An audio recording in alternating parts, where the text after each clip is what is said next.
اللہ رب العزت نے زمین بنائی، زمین کے بعد ایک سورج بنایا، کئی زمینیں ہوں اس ایک اکیلے سورج میں سما سکتی ہیں، اس سورج سے بڑے ستارے بنائے، اتنے اتنے بڑے ستارے بنائے کہ سائنسدانوں کے بقول ایک اتنا بڑا ستارہ بھی سائنسدانوں نے ہبل کی دوربین کی آنکھ سے ڈھونڈ لیا ہے جس اکیلے ستارے میں 90 کروڑ سورج آ جائیں، اور ان ستاروں سے بڑے اللہ تعالیٰ نے بلیک ہولز بنائے ہیں کہ جن میں ستارے ڈوب جاتے ہیں اور وہ ستاروں کو کھینچ لیتے ہیں۔ فلا اقسم بمواقع النجوم، اور تمہیں کیا پتا ستارے کہاں پہ ڈوبتے ہیں، کہاں پہ غروب ہوتے ہیں، اور اگر تمہیں پتا چل جائے تو تمہیں علم ہو یہ قسم کوئی چھوٹی قسم نہیں ہے۔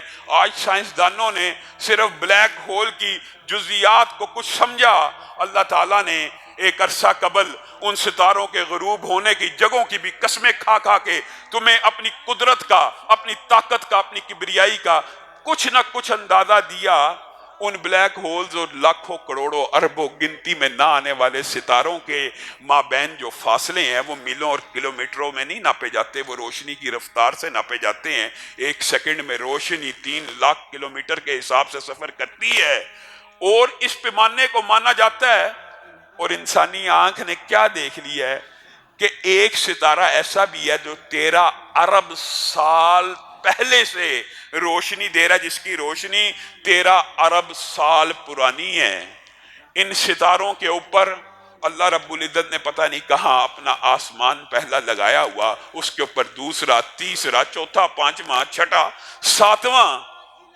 آپ کو پتہ ہے یہ ستارے کتنے کتنے بڑے ہیں، جن ایک سورج ہی نہیں انسان سوچ سکتا، سورج سے 90 کروڑ گنا بڑا ستارہ موجود، اس کے اوپر آسمان ہے، اور کیا آسمان خالی ہے؟ اللہ رب العزت نے اس کے اوپر اتنے اتنے بڑے فرشتے بنائے ہیں۔ حدیث میں آتا ہے ایک بالشت جگہ خالی نہیں ہے، ایک بالشت آسمان کے اوپر، کہ اتنی اتنی بڑی مخلوقات ہیں جو اللہ کو جب سجدہ کرتی ہیں تو آسمان کی چولیں ہلنا شروع ہو جاتی ہیں۔ ان آسمانوں کے اوپر اللہ تعالیٰ نے عرش بنایا ہے۔ یہ صرف ایک حدیث کو بیان کرنے کے لیے تمہید باندھ رہا ہوں، اور آپ نے اس حدیث کی عظمت کو سمجھنا ہے۔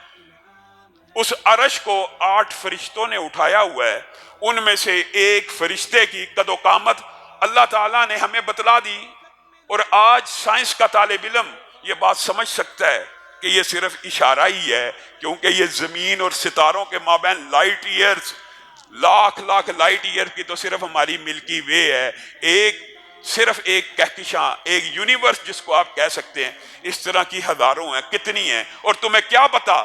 اور جاؤ ڈھونڈو، قرآن اٹھاؤ، اور تمہیں نہیں پتا کہ اللہ کے لشکر کتنے ہیں۔ انسان ابھی سولر سسٹم سے باہر نہیں نکل سکتا، اور مخلوقات اپنے جیسی انسانوں کو ڈھونڈنے کی کوشش کرتا ہے، نہیں ملتی، اور تمہیں کیا پتا اللہ کے لشکر کتنے ہیں؟ اللہ تعالیٰ نے عرش کو اٹھانے والے ایک فرشتے کا ذکر کیا اور کہا اتنا لمبا ہے، اتنا چوڑا ہے کہ سر تو عرش کے نیچے ہے اور پاؤں اس زمین کی تہوں سے بھی نیچے ہے۔ بتائیے، وہ عرش کے اوپر کھڑا اور پاؤں زمین سے بھی نیچے ہے۔ حدیث میں یہ الفاظ بھی موجود ہے، کان سے لے کے کندھے کے مابین فرشتہ، ایک تیز رفتار پرندہ، 500 برس اڑتا رہے، کان سے کندھے کے مابین کا سفر طے نہیں کر سکتا۔ یہ صرف اللہ تعالیٰ آپ کو ایک اطلاع دے رہے ہیں، جزیات بیان کر رہے ہیں۔ اب آئیے اس حدیث کی طرف، یہ جو ارب ہا ارب، کھرب ہا کھرب لائٹ ایئرز کا فاصلہ ہے، یہ کتنا طویل ہے، سائنس کا طالب علم جانتا ہے، لیکن صحیح حدیث کے الفاظ ہیں، جس وقت کوئی بندہ سبحان اللہ کہتا ہے، اللہ اکبر کہتا ہے، الحمدللہ کہتا ہے، سب کہیے اللہ اکبر۔ حدیث کے الفاظ کیا ہیں کہ یہ کلمات پلک جھپکنے سے پہلے زمین کی ساری وسعتوں کو پار کرتے ہوئے عرش عظیم کا چکر کھانا شروع کر دیتے ہیں۔ اور کیوں کھاتے ہیں؟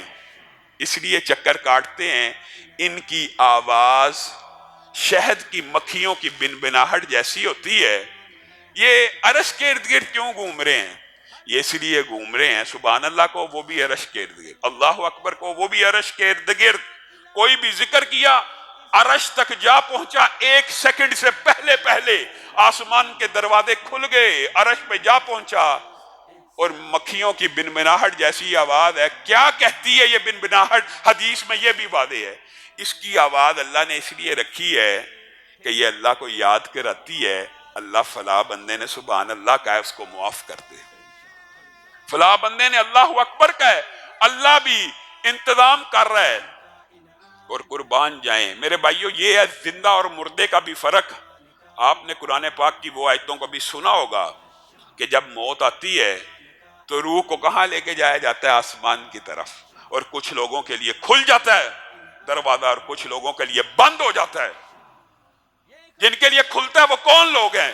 جن کے لیے کھلتا ہے وہ وہی ہیں جو زندگی کے اندر کبھی سبحان اللہ کہہ رہے ہیں، کبھی الحمدللہ کہہ رہے ہیں، کبھی اللہ اکبر کہہ رہے ہیں، کبھی قرآن کھول کھول کے پڑھ رہے ہیں۔ زندگی میں بھی اگر ساتوں آسمان کھل کر ان کا ذکر عرش پہ پہنچ گیا تو مرنے کے بعد بھی روح کے لیے آسمان کے دروازے کھل جائیں گے۔